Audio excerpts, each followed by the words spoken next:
Welcome to WarDocs, the Military Medicine Podcast. Our mission is to honor the legacy, preserve the history, and leverage lessons of military medicine to improve care for the future. Today we're privileged to feature Lieutenant Colonel Select Theodore Hart, recipient of the Henry M. Jackson Foundation Hero of Military Medicine Award for San Antonio in 2024. Dr. Hart is a vascular surgeon at Brooke Army Medical Center, a dedicated educator shaping the next generation of military surgeons, and a researcher driving innovations in battlefield trauma care. In this episode, we explore his journey from the Air Force Academy to leading complex vascular surgery research and how he balances education, research, and clinical practice, and why he's so passionate about mentoring future military surgeons. We also dive into how partnerships like the one with Henry M. Jackson Foundation are fueling groundbreaking military research. Whether you're a medical student, a seasoned clinician, or simply someone who values service and innovation, this conversation will give you an inside look at where military medicine is headed and why this matters on and off the battlefield. Welcome to WarDocs, the Military Medicine Podcast. This show brings you a first-hand, behind-the-scenes look into the mission, unique opportunities, and deployed experiences of the entire military healthcare team. From state-of-the-art hospitals in the United States to the most austere environments across the globe, WarDocs has you covered. Welcome to WarDocs, the Military Medicine Podcast. Our mission is to honor the legacy, preserve the history, and leverage lessons of military medicine to improve care for the future. Today, I'm very excited as I'm going to get to speak with a very remarkable leader in military medicine, Lieutenant Colonel Select or Major Theodore Hart. He is the recipient of the Henry M. Jackson Hero of Military Medicine Award for San Antonio for 2024. Dr. Hart is a vascular surgeon at Brooke Army Medical Center and is a leader in innovation in battlefield medical knowledge and also in surgical training at Brooke Army Medical Center. We're going to talk about his journey, his research, and his mentorship.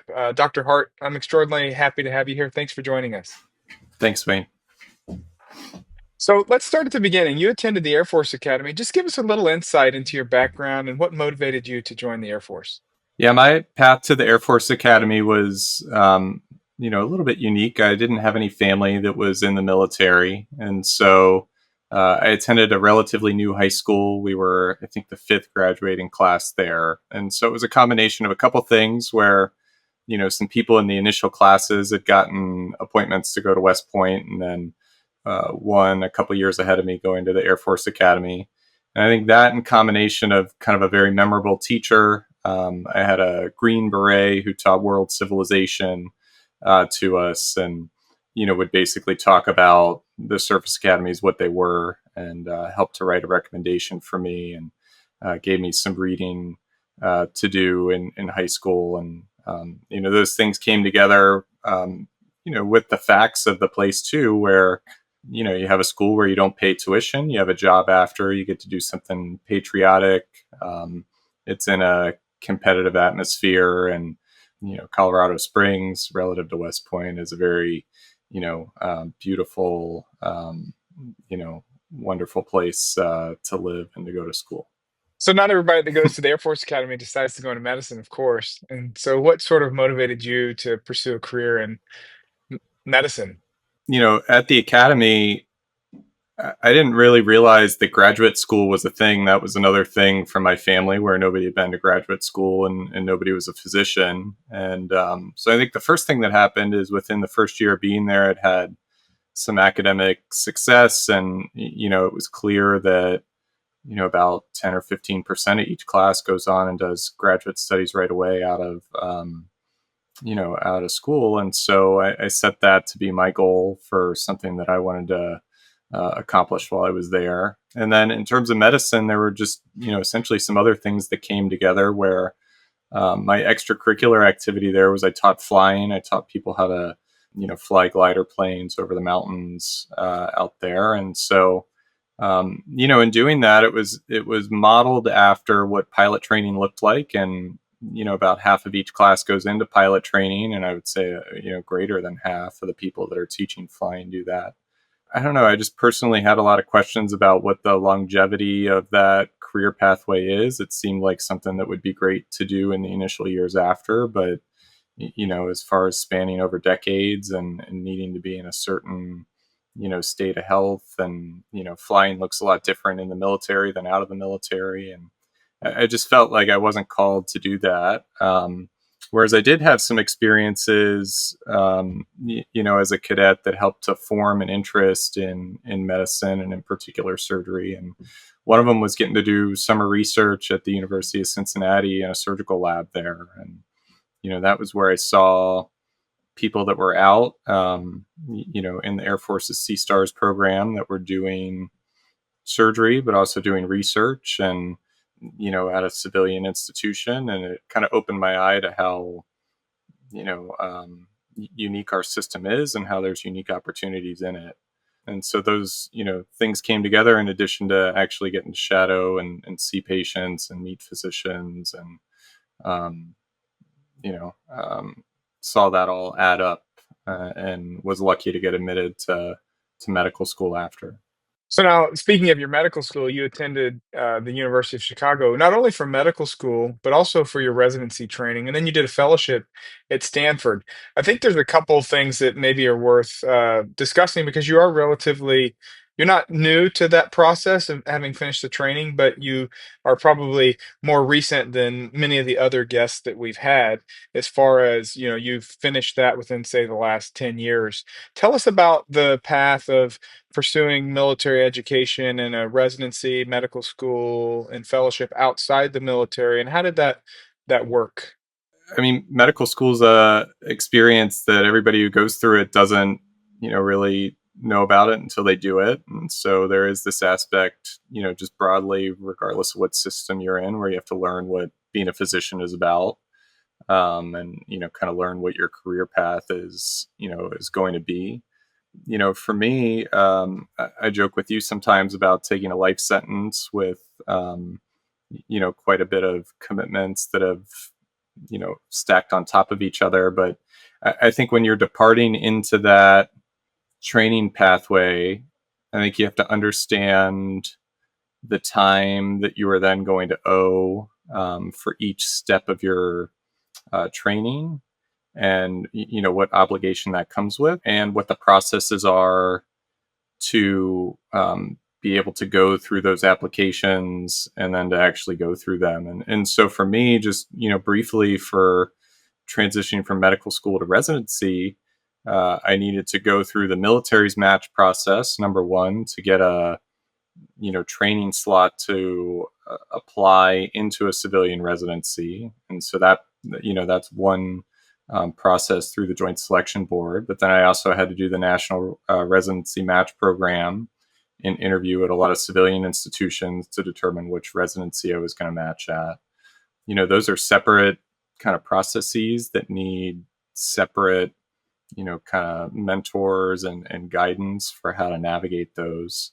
And then you also have to know purely what's available at each branch point. So in the military's match, how many slots are available in surgery, how many of those are at civilian institutions. Now we actually have components of the match where those civilian institutions are sometimes already designated. And so knowing which institutions those are, is important in setting out for that process. And then similarly, applying to any civilian institution, knowing what their program looks like, what hospitals do they go to, how many trainees do they take a year, who are the key faculty and leadership in the program, who might you get mentorship from, what research and scholarly activity do they do. And, similarly with the military, is the military going to let you pursue an extra year of training to do scholarship, or, are you limited to just the clinical years? So there's a lot, I think, with that process that's important to have a handle on when you set off into it. And I did it again for fellowship. Yeah, I find that to be one of the most difficult things to explain to medical students and to even residents who are going into fellowship is exactly what is involved with the differences in the training pathways. And maybe you and I will maybe do an bonus episode, or I can pursue that potentially with the military GME system. But I do want to know specifically, why is it that you decided you wanted to do vascular surgery? I actually did a rotation my third year of medical school on vascular surgery. I did that, and I did orthopedics, and both were ultimately enjoyable rotations. But I kind of left with the conclusion that I didn't want to do either of those things. Orthopedics, was a lot about angles and force, and the tools in the operating room just looked different, than some of the other areas of surgery I felt drawn to. And while I liked open vascular surgery and seeing it, I couldn't get my head around endovascular procedures and that sort of thing as a medical student. And so I kind of, swore that I would never do it. But then it was really in the, residency experience where you actually got to start to do those things, start to direct the care of some of those patients, to realize, how it's challenging and stimulating work, and that the patients, while they can be some of the more challenging patients in terms of their acuity or their health complexity, they're also some of the most rewarding patients to, fight for and care for. And so I kind of saw those things together. And then, additionally, I went back and forth about whether I should be a trauma surgeon, just given the military's, mission and where I knew I was heading. And I know that it's a great fit for a lot of people, but I had a hard time with, the reality that you kind of give up the ability to have an elective surgical practice and that sort of rhythm. And so for me, it was, right to do what I do, because I get to, still have that aspect to my practice. Now, one of the reasons that you received the Henry M. Jackson Award for military medicine for San Antonio is that you actually, and I know you personally very well, you do have a true passion for military medicine. And just so the listeners, maybe if they're frequent listeners, they may recognize your voice because you and I together actually traveled to the home of Norm Rich, Dr. Norm Rich, the basically the father of military vascular surgery, to capture his interview together. But you have many passions within military medicine, which a lot of people may have a hard time in, particularly in their part of their career that you're in, where you're senior major, about to become a lieutenant colonel, and the system, the bureaucratic system, can be a bit tough, particularly for surgeons at that particular level. But my question to you is, in addition to your clinical work, you also have very significant leadership roles in education and quality improvement. What do you enjoy most about your time now in the military, and um, how how do you see us being best able to develop future military surgeons? I like to teach more than anything. Everything I do is, kind of through that lens. And so that's, the central thread for me. And so, the reason I'm involved in, leadership is to advocate for the residents. It's to have a, seat at the table, with our training program and its future. The reason I do research is because it's a way to interact and mentor with the residents when they're, in a very formative time. Going forward, it's a, different environment. It's a different, experience being able to teach them, outside of the regular clinical service. And so, for me, it's having that whole view of, the training from start to finish. So, both medical students, junior trainees, and then our senior trainees. And so the most fun for me is just seeing, frankly, people graduate and being able to compare the start of training to the end of training, to be able to now, interact with alumni that are out a couple of years, and still get to connect with them and see where they are. And so, it's such a long-term commitment within surgical training. And so I really love, getting to see that whole arc and to try to be involved in that whole arc.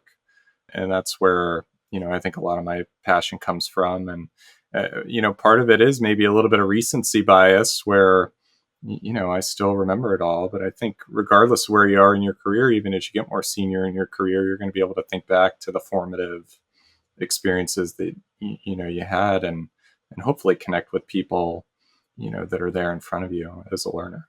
Yeah, I think that you touched on something that I think that you're excellent at, and that is teaching. But one of the things that happens in vascular surgery at BAMC, Brooke Army Medical Center, has a very robust research program. Take us through a little bit of what the mentorship and the research year for general surgery may involve when someone decides to join, say, the vascular surgery research lab at BAMC?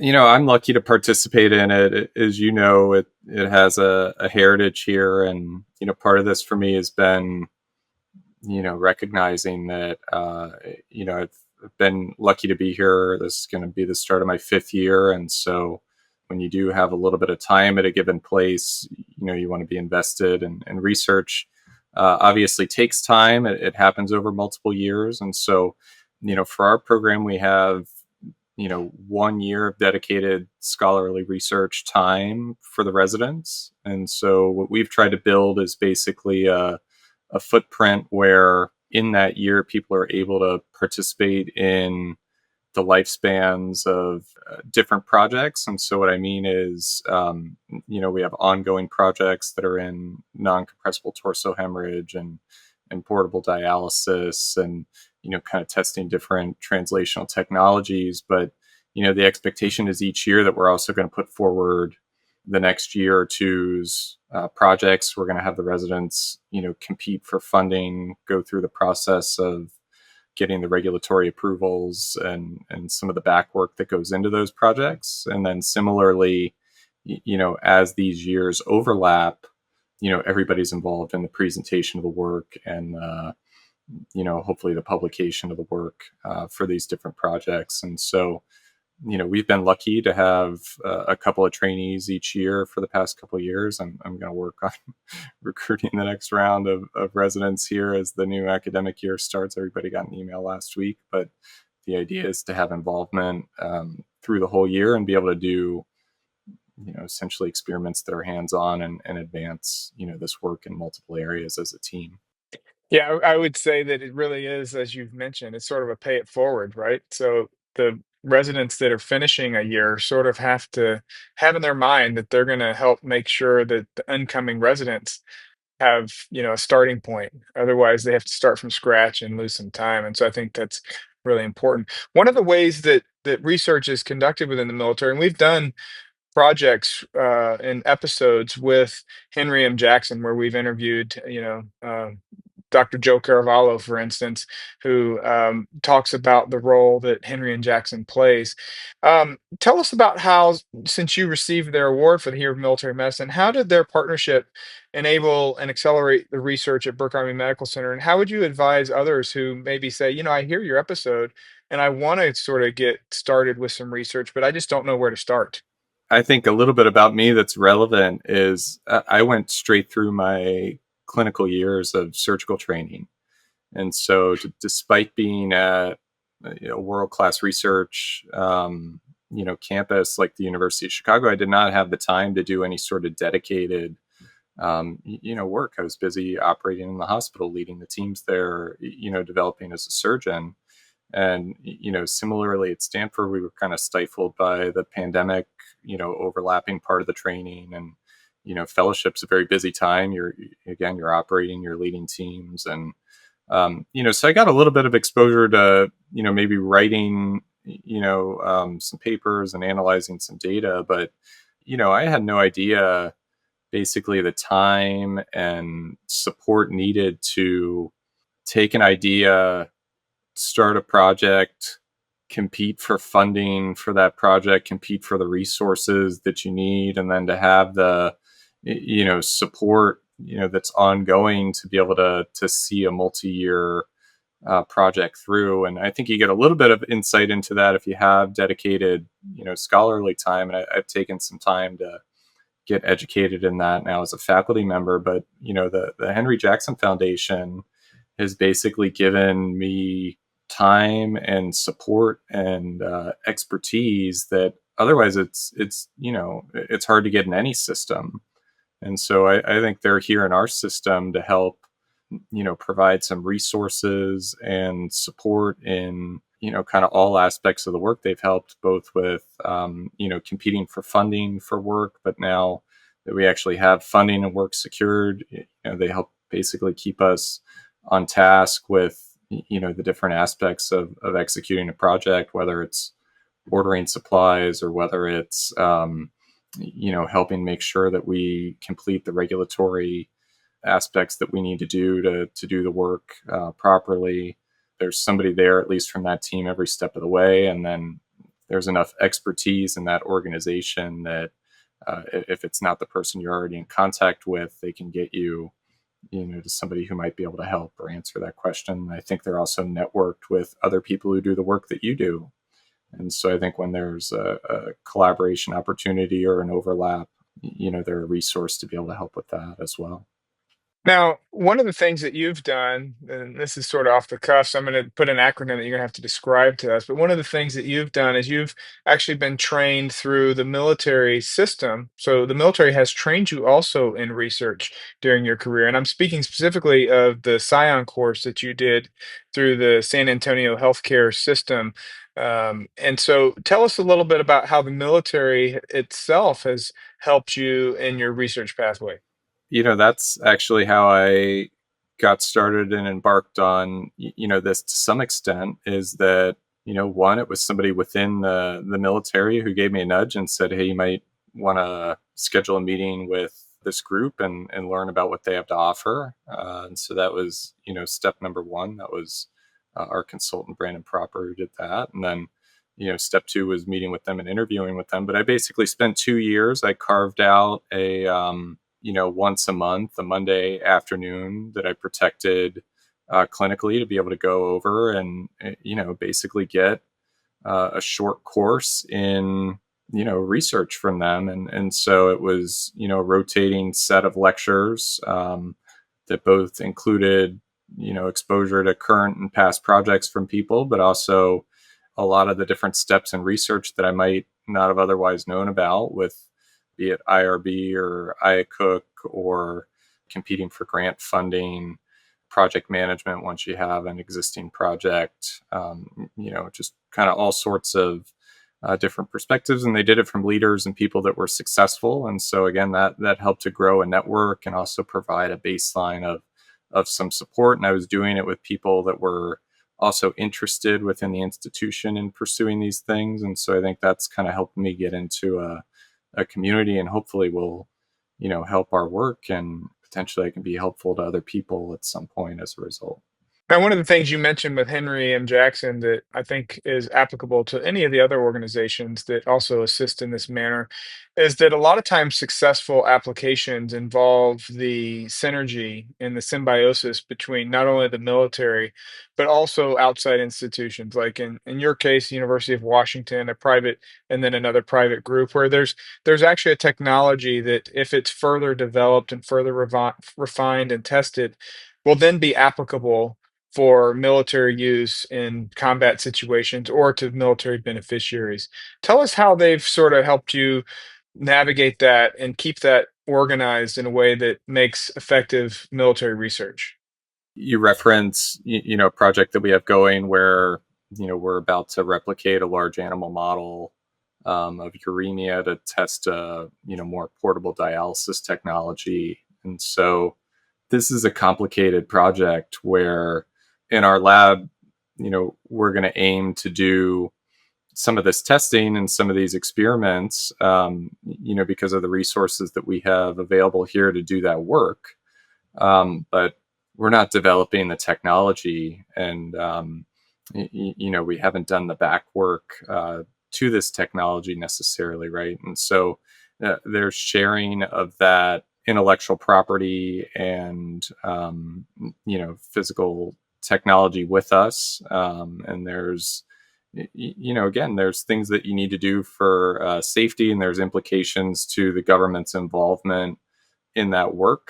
And while my interest as a researcher is just to try to advance the science and try to be a good, collaborator, and again, to have a robust program for our trainees and residents, the overall program has a lot of moving parts. There's funds that need to go to all these different places. There's, kind of ongoing reports and regulatory requirements from all these places. And then there's, again, this kind of sharing and collaboration, which has to be done, in a legally sound, means. And there's the coordination of, calendars and travel and things that happen between the institutions. And so again, this is something that if I want to do clinical surgery a few days a week, and if I want to see a clinic a few days a week, I quickly run out of time to do some of those smaller details. And so,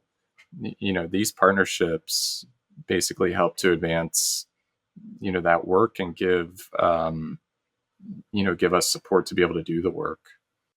Yeah, and I just want to point out to the listeners something that's very important in the research aspect of military medicine is nobody that's in uniform gets paid anything extra on their salary for doing these research projects, which do benefit the military. It is when you build one of these protocols and you build a package, you actually have a value that's zero, and then the senior leaders will hear, well, we give you protected time. Yes, that is true. So there is some value, meaning that you protect the time, but there is no actual increase in the amount of money that one does. It really is someone needs to have a passion for making military medicine better.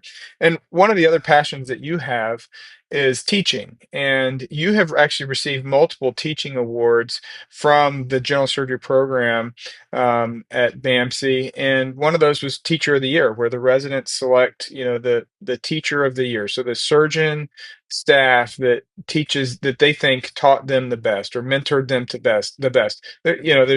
It's a intangible thing, but it does mean that someone has done something unique in their eyes that makes them stand out. What would you say is sort of the leadership approach and the teaching approach that you take towards the residents at the current time? I like just trying to meet them where they're at. And I think increasingly over time, I've recognized a little bit more about our system and its uniqueness. And so, I would say currently I'm trying to calibrate, what we do a little bit more with, where I know they might need to go or where I know they might need to be, in their career, and trying to make it, goal oriented and, with those unique needs in mind. But I think I just do my best to connect with people and to try to, be authentic and to, as much as we can, right? It's a team here. And so I think the more that I can make it a team and to make people know that they're part of a team, the better it seems to go. And obviously awards are great. I've, received a few, and I'm always touched because, the story of, maybe who nominated you or where it came from. And so certainly with our residency program, that was very special to me and a real honor. So when my military career ends, I'm a military vascular surgeon. That's how I've identified myself for the last 10 years as a military vascular surgeon. When my career ends, you're still going to be a military vascular surgeon. And so this actually is a real question. So when I say, where do you see the military in 10 years? You will probably be in the military in 10 years. Where do you think and where do you see and hope that military vascular surgery will be in 10 years? It's a hard question because I have this conversation at home, with my wife often about, well, what's the future, look like. And I think part of it is, that there's some uncertainty to the work that you do, and there's some uncertainty to geopolitics. And so I think the way to answer this question for me is to, just accept that and put that aside, but recognize that, innovations and advancements happen. They do. If you look back a decade before, right, we're in a different place than we were then. And so, a decade from now, my hope is that, some of the great things about our specialty that are, kind of minimally invasive and, have taken technology and really advanced it and brought it to patients and made, procedures easier to recover from, and technology easier to use for us, and kind of given more options. My hope is that, as a specialty within the military, that we're able to adapt those things to the care that we give people, worldwide, and figure out how to, make things that are applicable, reach, farther spaces than potentially, just the large hospitals that they're in now. And so I want to continue to try to push, what our specialty has to offer, the full suite of what it has to offer, as far as we can get it, to kind of our patients and the people that we care for. And so I think just like that technology has, kind of developed and influenced our clinical practice on a day-to-day basis. My hope is that that continues to develop at a similar rate, in our military application. And I think we need to be thoughtful about, you know, what that looks like and how we accomplish that. Right. Yeah. I just want maybe summarize a little bit for the listeners and you clarify if I missed this at all. But you had mentioned non-compressible torso hemorrhage. And so for the listeners that maybe don't exactly know what that meant when you said it earlier, that's where someone bleeds basically in their chest or abdomen or pelvis. So a place that you can't really hold pressure or a tourniquet doesn't work well. And so one of the unique aspects of vascular surgery is that there is a concept of the minimally invasive endovascular surgery.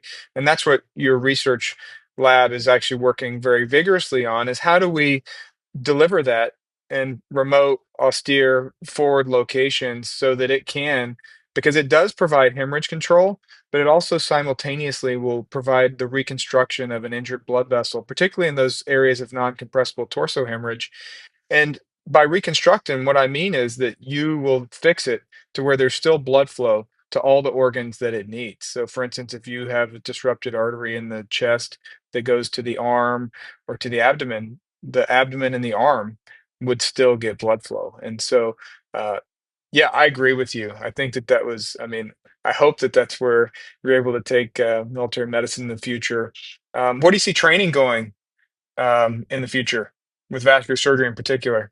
Vascular surgery specialty training has changed a lot, similarly in the past decade. It's shifted a little bit from the classic, paradigm of, general surgery residency training followed by a, fellowship to, a lot of people just doing integrated training that, is sometimes paired with scholarly activity, sometimes not, but, basically spans 5 clinical years and they come out with expertise in vascular surgery. And, I'm obviously a product of the general surgery pathway, but work closely with the integrated pathway, which Stanford had when I was there as a fellow. And I'm, colleagues with kind of multiple people that have completed that pathway.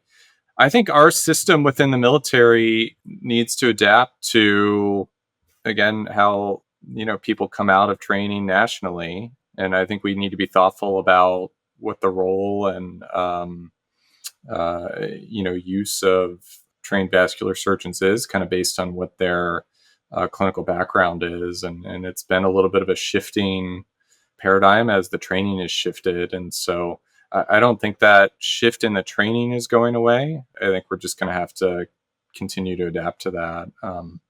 It's a little bit out of my, pay scale currently, but it's an area where there's been change, and I think there'll continue to be change. What I will say, or what I do think I can say, I think that our training of general surgeons here needs to continue to focus on the principles of vascular surgery.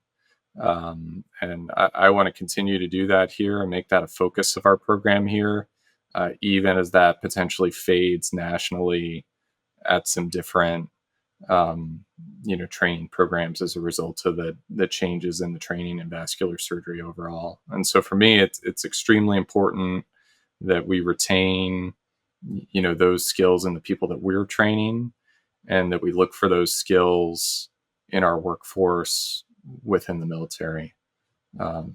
That's an absolute.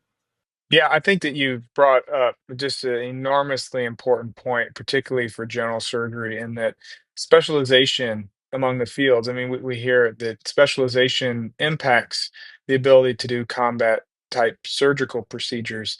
And a good example in the vascular surgery world would be that, you decide to train a vascular surgeon only in vascular surgery, but you have a location that you resource predominantly to do general surgery procedures. That needs to be thought through very carefully because you're not having the same trainee that the senior leaders were used to having. People who've been in the military for 20 or 30 years are not thinking that the vascular surgery training pathway has evolved and they bring a different skill, but potentially an even more important skill to the battlefield, as does many, many other specialties, and that we just need to think about new ways to innovate and apply the new training and technology to the future battlefield. Yeah, and I think it's important to recognize, like, we still have control over, our own training. We're able to, set our own unique goals and expectations, and we regularly do that, look at that here. And so similarly to how the military at an enterprise level has to think about, the resources that they have and what they are bringing to a given mission, I think as educators, we need to retain what's important in our mission and our education. And at least for me, I feel strongly that that needs to include principles of vascular surgery for our general surgeons and kind of basic, skills in minimally invasive endovascular surgery as well, which, have an applicability to a number of different areas for those surgeons. So you received the Hero of Military Medicine Award, which was extraordinarily well deserved. I can't overemphasize that with you. I mean, you're a superstar in military medicine right now. But I want to just ask you, what would you tell somebody who's listening who says, military vascular surgery, what I'm kind of interested in it. What would you say to them as far as like what your thoughts are and um, let's say they're already at the Air Force Academy, what are your thoughts as far as military vascular surgery as a career? Well, I love my job, right? And so, like, all I can say, or the takeaway from any of this is that, it's cheesy, but you have to find, what you love and what you're drawn to. I think that, our system has a lot of unique opportunities, but, they're, amazing opportunities. And so I think anybody who has an interest, I would personally love to talk to and, try to make myself available to talk to them. But I think it's a wonderful career and a wonderful opportunity. And, everybody's path is going to be unique, though. My path is not for everybody. The amount of commitment I've taken and, a little bit of moving and that sort of thing involved. And so I think, again, I would try to tell people that I navigated it one way, but they have to navigate in a way that's right for them and is a good fit for them. But I love what I do. Well, Teddy, thanks for joining us today on WarDocs. Thank you for your insights in our discussion, and thank you for our service to this nation. Thanks, Wayne. Thank you for listening to WarDocs. We sure hope you enjoyed it. WarDocs is a nonprofit organization supported by donations from listeners like you. Please follow and subscribe to our show on whatever platform you consume your podcasts, and rate and review this episode, and share the show with your contacts on social media. Find out more information about our show, our guests, and how to become a member of Team WarDocs on wardocspodcast.com. Thank you for your support. If you like war stories and medical drama, WarDocs has you covered. Spread the word.